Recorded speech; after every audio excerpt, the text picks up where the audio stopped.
तो एपिसोड 1 की शुरुआत में हम त्रिभुवन मिश्रा को देखते हैं, जिसे एक आदमी मार रहा होता है और वो मारते मारते कह रहा था कि तू बहुत औरतों के साथ मजे कर चुका है, अब मैं तुझे जिंदा नहीं छोड़ूंगा। तभी मिश्रा मौका मिलते ही उसके हाथ से बंदूक गिराकर चाकू से उसे मार डालता है और खून देखते ही वो खुद बेहोश हो जाता है। अब हम यहाँ से कुछ महीने पहले का सीन देखते हैं, जहाँ त्रिभुवन मिश्रा अपनी बीवी और बच्चों के साथ मूवी देखने आया हुआ था। वहीं हम देख पाते हैं कि मिश्रा का साला शंभू और उसकी बीवी भी यहाँ इनके साथ आए थे। तब जैसे मूवी में थोड़ा रोमांटिक सीन आता है तो मिश्रा अपने साले शंभू को कहता है कि चलो पॉपकॉर्न ले आते हैं। यानी मिश्रा ये सीन देखकर शर्मा रहा था। फिर जैसे ये दोनों बाहर जा रहे होते हैं तभी इन्हें एक बिंदी नाम की लेडी हटने को कहती है और साथ में उसका पति राजा भी था। यहाँ हमें पता चलता है कि बिंदी को मूवीज का काफी शौक है और वो चाहती भी है कि उसका पति भी हीरो की तरह उसके साथ रोमांस करे, पर यहाँ तो उसका पति राजा उससे ज्यादा बात भी नहीं करता। अब मिश्रा जाकर पॉपकॉर्न ले आता है और ये सब मूवी खत्म होने के बाद चले जाते हैं। वहीं हम देखते हैं कि जैसे ये कपल थिएटर से बाहर जा रहे होते हैं तब कुछ गुंडे उन्हें बंदूक दिखाकर रोक लेते हैं और हमें पता चलता है कि ये लोग राजा भाई के आदमी हैं। तब ये देखकर राजा की बीवी बिंदी कहती है,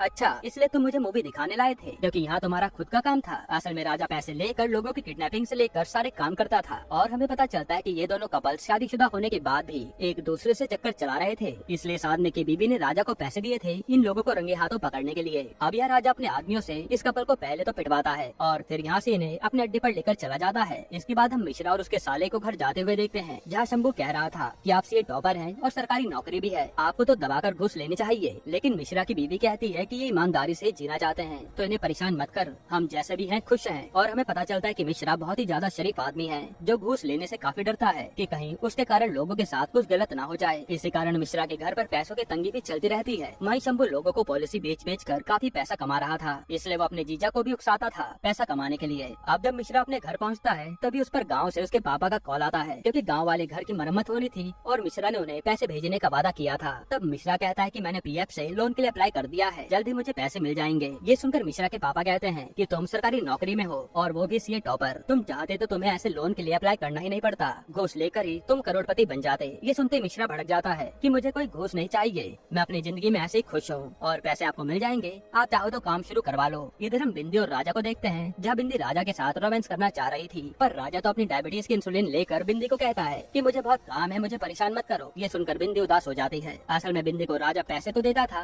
पर वो उसकी बॉडी को कभी सेटिस्फाई नहीं करता था, जिस कारण वो उदास ही रहती थी। वहीं हम मिश्रा को देखते हैं जिसकी बीवी केक का बिजनेस भी करती है, जिसे 2-4 ऑर्डर तो आ ही जाते हैं केक के, पर आए दिन उनके यहाँ ओवन खराब हो जाता है और उसे किसी तरह से मिश्रा की बीवी ठोक पीट कर चला रही थी। यहाँ इनकी बातों से हमें पता चलता है कि भले इनके पास पैसे की कमी है पर दोनों पति पत्नी में बेहद प्यार है। इधर बिंदी एक बार फिर से राजा से कहती है कि आप मेरे लिए इस गाने पर डांस करिए, मुझे अच्छा लगेगा। पर यहाँ तो राजा भड़क जाता है कि तुम्हारे लिए मैं काम धंधा छोड़कर ये सब करूँ, और ये सुनकर बिंदी गुस्से में सोने चली जाती है। यहाँ मिश्रा को देखते जो अपनी बीवी के साथ इंटीमेट हो रहा था और मिश्रा की बीवी अशोकलता कहती है कि तुम्हारे पास कोई जादू है जो मुझे पूरा सेटिस्फाई कर देते हो, जिससे मिश्रा खुश हो जाता है। अब हम शंभू और उसकी बीवी को देखते हैं जो उसे योगा के बारे में बता रही थी। असल में शंभू की बीवी अब तक कई सारी करियर बदल चुकी थी और वो अब योगा सीखने जाती है, लेकिन उसे पता नहीं चल रहा था कि वो किस काम के लिए बनी है। इधर इंटीमेट होने के बाद अशोकलता मिश्रा से कहती है कि तुम जानते हो एक औरत को खुश कैसे करना है, इसलिए तो तुम मुझे हर बार खुश कर देते हो। फिर मिश्रा कहता है कि अच्छा ये बताओ मैं घूस नहीं लेता, इससे तुम्हें भी दिक्कत है क्या? जिस पर अशोकलता कहती है कि पैसों की दिक्कत तो बनी रहती है पर कोई बात नहीं, हम मैनेज कर ही लेंगे। अब अगली सुबह जब मिश्रा अपने बच्चों को स्कूल बस में बैठाने आता है, जहाँ बस में एम्प्लॉय बताता है कि आपने बच्चों की फीस नहीं भरी और कल लास्ट डेट है। इस पर मिश्रा कहता है कि मैं कल ही फीस भर दूंगा। अब मिश्रा अपने ऑफिस चले जाता है और अशोकलता केक की डिलीवरी देने पड़ोस में आती है, जहाँ एक लेडी का पति अशोकलता को बहुत ही गंदी नजरों से देख रहा था, इसलिए वो केक देकर सीधा घर चली आती है। यहाँ स्कूल बस में मिश्रा के बेटे को 2 लड़के बुली करते हैं और उससे उसका लंच छीन लेते हैं, क्योंकि उसकी मम्मी बहुत ही अच्छा खाना बनाती थी। साथ ही वो मिश्रा के बेटे को मारते भी हैं। ये देखकर उसकी बहन कहती है कि आप पापा से क्यों नहीं बताते, पर वो लड़का कुछ नहीं बोलता। इधर मिश्रा जब रास्ते में पान खाने रुकता है तो पान वाला एक आदमी पर भड़क रहा था। मिश्रा के पूछने पर वो बताता है कि मुझे अपनी माँ को पैसे भेजने हैं, लेकिन ये आदमी मेरे पैसे नहीं दे रहा।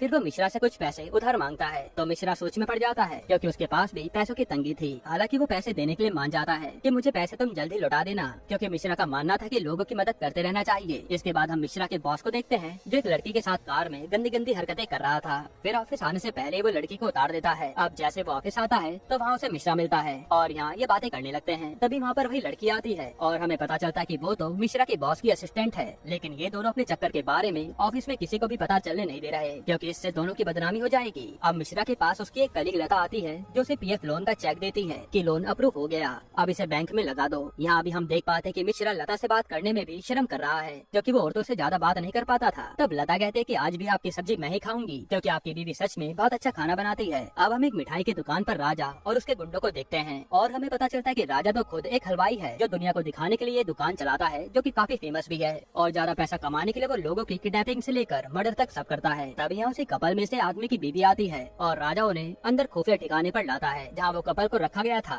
यहाँ आते वो औरत अपने पति को मारने लगती है। तभी वहाँ उसी कपल में से औरत का पति भी आ जाता है जिसे राजा ने बुला लिया था और यहाँ ये दोनों अपने पति पत्नी को लेकर जाने लगते हैं और बदले में वो राजा को पैसे भी देते हैं। तब राजा उनसे अपने आप को रेटिंग देने के लिए कहता है क्योंकि उसका मानना था कि रेटिंग से ही हम अपने इस काम को और इम्प्रूव कर पाएंगे। तब वो लोग राजा को रेटिंग देकर चले जाते हैं। इधर हम शंभू को देखते हैं जो एक बड़े बिल्डर से मिलने आता है और यहाँ वो उसे अपनी बातों में उलझाकर उसे पॉलिसी लेने के लिए मना लेता है, वो भी उसकी उंगलियों की। तब वो बिल्डर उसे पैसे दे देता है। अब यहाँ ऑफिस में मिश्रा के पास एक अंसर नाम का बड़ा आदमी आता है जो थोड़ा गुंडा टाइप का था। वो मिश्रा से एक फाइल पर साइन करने को कहता है कि साइन होते ही हमें बिल्डिंग बनाने की परमिशन मिल जाएगी, आप चाहो तो आपको मैं अच्छे पैसे दे दूंगा। लेकिन मिश्रा मना कर देता है कि मैं ये सब नहीं करता, पहले फाइल के कागज सही करवा कर लाओ तब बात करेंगे। इसके बाद हम राजा को देखते हैं जो एक आदमी से बात कर रहा था कि आपने जिसे पकड़ने को कहा था उसे पकड़ लिया है, अब बताओ क्या करें। तो वो आदमी उसे मारने के लिए कह देता है, बदले में वो उसे अच्छे पैसे भी देगा। ये सुनकर राजा अपने आदमी से कहकर उस आदमी को मरवा डालता है और यहाँ ये लोग मारने काटने में जरा भी डर नहीं रहे थे। इधर हम ऑफिस में रात के टाइम मिश्रा के बॉस और उसके असिस्टेंट को देखते हैं जहाँ ये दोनों इंटीमेट हो रहे थे। फिर इंटीमेट होने के बाद असिस्टेंट बॉस से कहती है कि मुझे अगली बार आईफोन चाहिए और बॉस मान जाता है, साथ ही वो उसे प्रमोशन भी देने को कहता है। फिर जैसे ये लोग ऑफिस से बाहर आते हैं तो वहाँ अंशल बैठा था।